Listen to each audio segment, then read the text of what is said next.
Hi, JJ here with The Art of Value.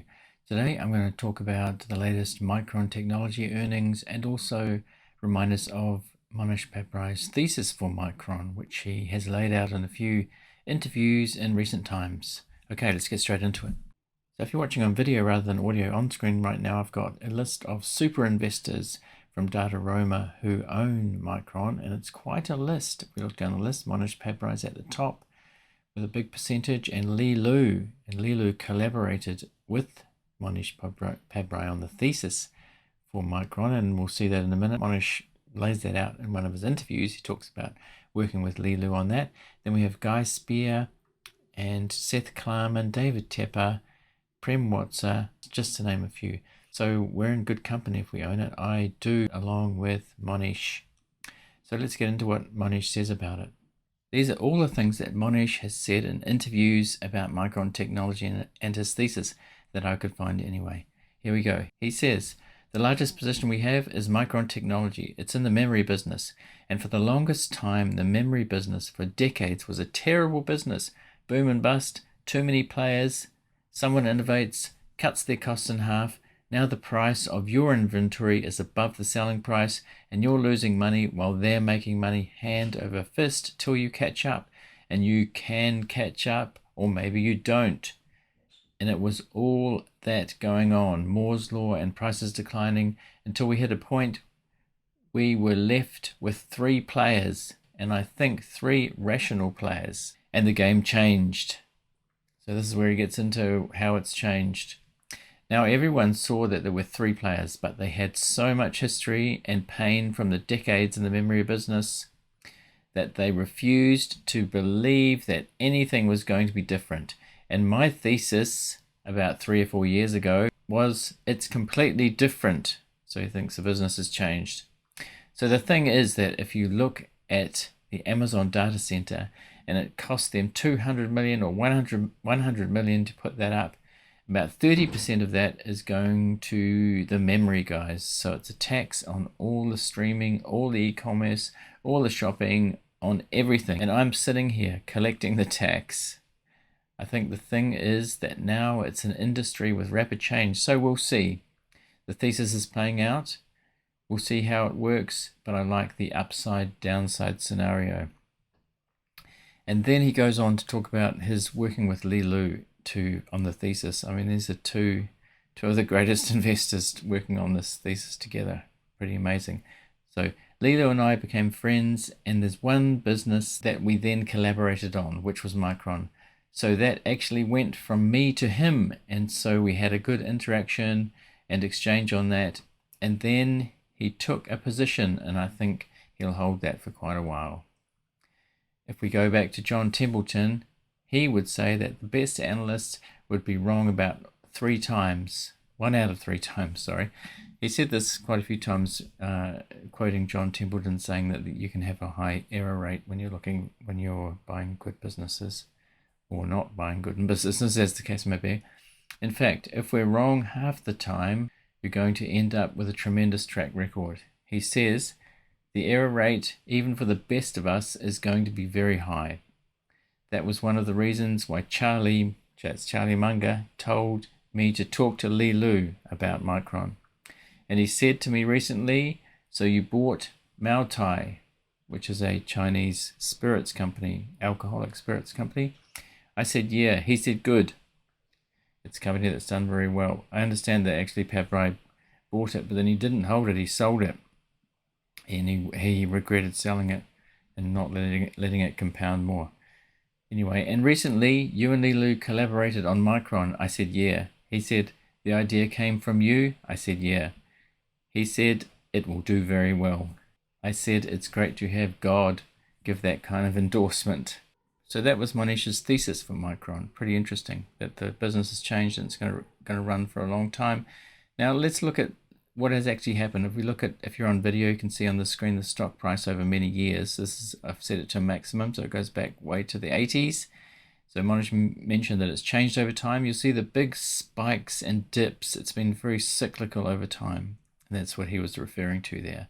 But even so, even though it was cyclical, I've pulled out a section here that going back to 2008, which is pretty much the last big share market bull cycle, right? From 2000, it's actually March 2009 to recently was the big bull cycle that we've had.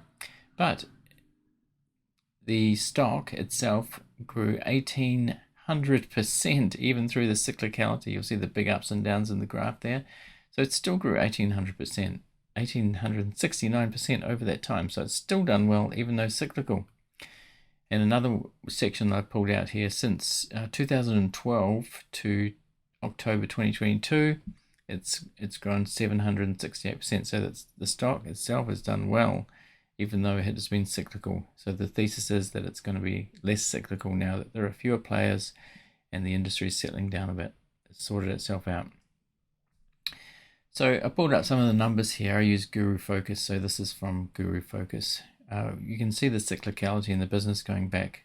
I've got it back to 2011 here. The return on capital employed, ROCE, you can see that's jumped around a bit, but generally pretty high as 43% some year. But part of it is they put a lot of capex in. They have to put a lot of capex to build the factories, and it does tend to jump around. And we look at the gross margins here. They'll talk about the gross margin in the earnings call, but the gross margin's been pretty stable actually over time. 45, 45, 37, 30, 45, 58, 41, down to 20. So somewhat cyclical, but they've managed to keep it pretty high. And same with the operating margin, pretty good operating margin, 31, 24, 14, 31, 49 throughout the years. So you can see this, 1 year it was 1.86. So you can see the cyclicality, but still pretty good. Debt to equity, pretty low throughout, generally less than 0.5, which I think Buffett looks for when he's looking for good businesses. And lastly, we'll look at revenue.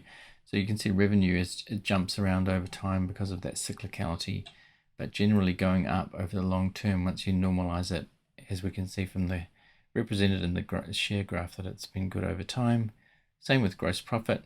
So now I'm going to turn to the recent earnings call. I did listen to the call and look through their presentation. Got a few slides from their presentation, and I'll pick out some of the features. And things have changed. Personally, I don't think the business has changed itself fundamentally, but the macro conditions are changing, and I think we're going to see that in the earnings season come up with a whole bunch of companies. We already some companies have flagged that things are weakening, the economy is weakening, and Micron does feel that. So I think it's going to be interesting to see through this, if there's a recession, if it's a global recession, to see that cyclicality, if it is kind of lessened than previous cycles.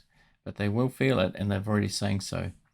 But they did say in FY 2022, this is the highlights slide I've got here, they delivered record annual revenue in fiscal year 2022 with solid profitability and free cash flow despite a challenging environment in the latter part of the year.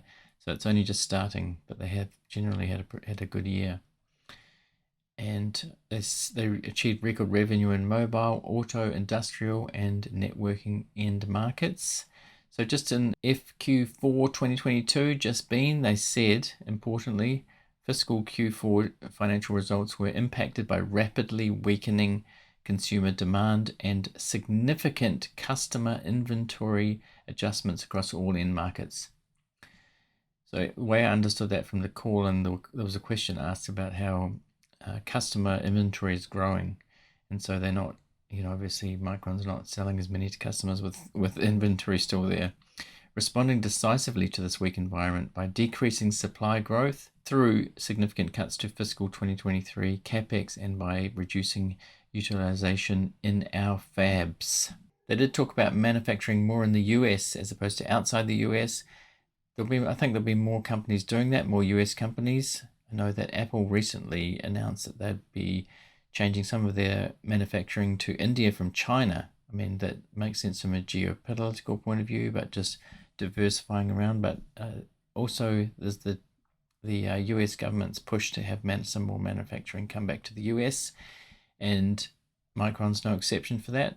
There's this slide here, it says manufacturing in the US. Earlier this month, we announced that we have chosen Boise, it's Boise, Idaho, as one of the 2 leading edge DRAM manufacturing fab sites that we are planning in the US, and we expect to invest approximately $15 billion at this site through the end of the decade. And they also said we'll soon announce a second high-volume US DRAM manufacturing site. So they did announce it just a few days ago on October 4th. They said Micron announces historic investment up to $100 billion to build mega fab in central New York. They say sustainably built and operated leading-edge memory fab to create nearly 50,000 jobs in New York. New Green Chips Community Fund to invest $500 million in community and workforce development over time. So this is the US government CHIPS. I think it's the CHIPS Act, where they want to get chips manufacturing back into the US, partly for geopolitical reasons. And so that is actually happening. So then they turn to their end market highlights. I won't go through this completely. It's just, it's good to see their different sectors. So they've got data center, PC and graphics, mobile and intelligent edge, which includes auto, industrial and mobile. It's good diversity. They said that some are doing better than others. They did mention, I noticed, in auto doing particularly well.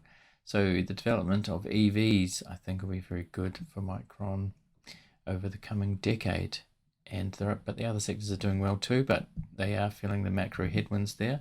They then did talk about the industry outlook and the outlook for Micron, which obviously with possibly a coming recession. My last video was about Stanley Druckenmiller, who said he thinks there's a hard landing coming for the economy, and hard landing by 2023, not necessarily this year, but going into 2023. He says the stock market's going to be flat for a decade, he thinks, but he could be wrong.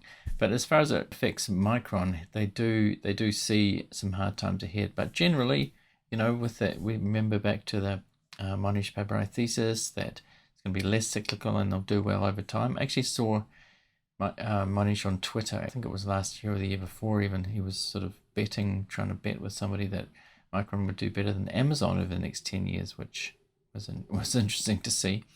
But Micron said that their bit demand growth for DRAM is now expected to be in the low to mid single-digit percentage range, and for NAND slightly higher than 10%. And an unprecedented influence of macro events and customer inventory adjustments and depressing demand for DRAM and NAND to well below end consumption, extremely aggressive pricing environment. And looking ahead, they say calendar year 2023, they expect demand growth to be closer to the long-term growth rate of both DRAM and NAND. So they're kind of expecting things to pick up, but every company's going to have to get through this recession. It's going to be interesting to see how companies like Tesla even get through if there's a serious recession. It'll be the first time that they've been through a proper one at scale anyway. Anyway, so that's it. There's more, but those are the kind of highlights, and I just wanted to run through their earnings, and generally just concerns about the macro environment and sort of hunkering down, battening down the hatches for that. But with Micron, it's going to be see how they do over the long term. They've done well over the long term already. It's already a big company, but Mohnish and those other investors are betting it's going to get a lot bigger over, say, the next decade. Long-term holders will think, unless they sell, but I don't see any evidence of that. Some might even buy more if it dips down during recession. And again, about that cyclicality, it's going to be interesting to see that. If you found value in this, please think about subscribing on YouTube. And if you're on another podcast app, follow and subscribe there, whatever it allows you to do. And I'll see you next time.